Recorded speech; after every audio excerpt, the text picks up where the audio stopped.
Hello viewers, আজকে আপনাদের মাঝে আমি এসেছি ডাক্তার আব্দুর রহমান।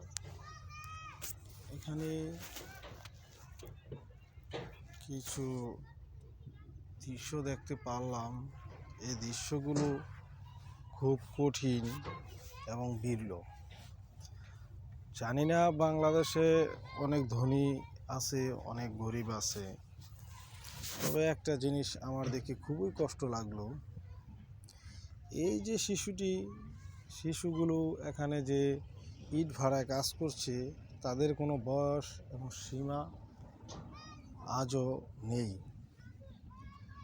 যে শিশুগুলো এখানে কাজ করছে সর্বোচ্চ বয়স হবে 6, 7, 8, 10।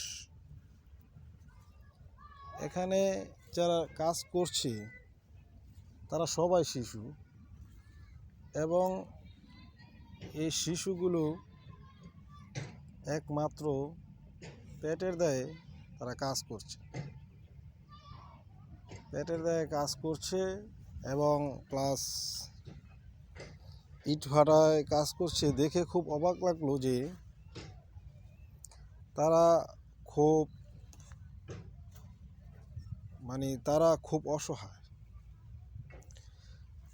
দেখেন, আমাদের বাসায় বা বাড়িতে অনেক ছেলেরা আছে, বাপের হোটেলে খায়, মার হোটেলে ঘুমায়। আমি দেখে অনেক অবাক হই যে তাদের কেন এই বয়সে কাজ করতে হবে। তাদের বাড়ন্ত বয়স, শিক্ষা দীক্ষা আরামায়েশ কেন হলো না? এটাই আমাদের ব্যর্থতা, এটাই আমাদের বাংলাদেশে আমি জানি যে অনেক ধনী আছে, অনেক বড়লোক আছে, আবার অনেক জায়গায় অনেক টাকা পয়সা ওয়ালা আছে, যাদের টাকা আর কমতি নেই, দিন দিন আপডেট হচ্ছে। আর যারা টাকা পাচ্ছে না তারা দিন দিন নিচে যাচ্ছে। সুতরাং এই কথাগুলি বলতে চাই যে এই যে শিশুটি কাজ করছে, দেখে খুব মায়া হয়।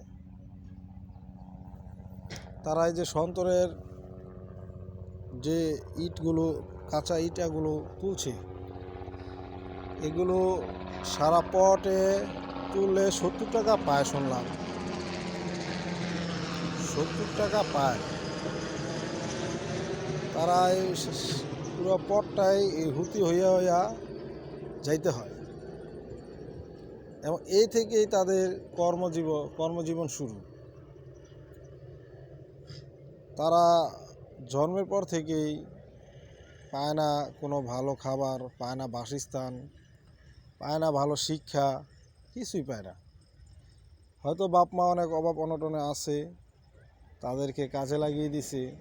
যেই ঘরেই তারা হয়েছে না কেন, সেই ঘরে হয়তো সুখ শান্তি টাকার অভাবের কারণে হচ্ছে না।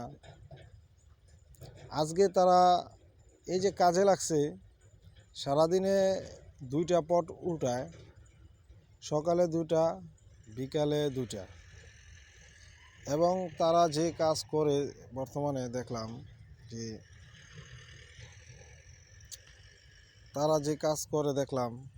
যে পটের মাল উল্টায়। এখন এই পটের মাল উল্টায়া তারা 70 টাকা করে পায় সারা পটে। খোদা হাফেজ।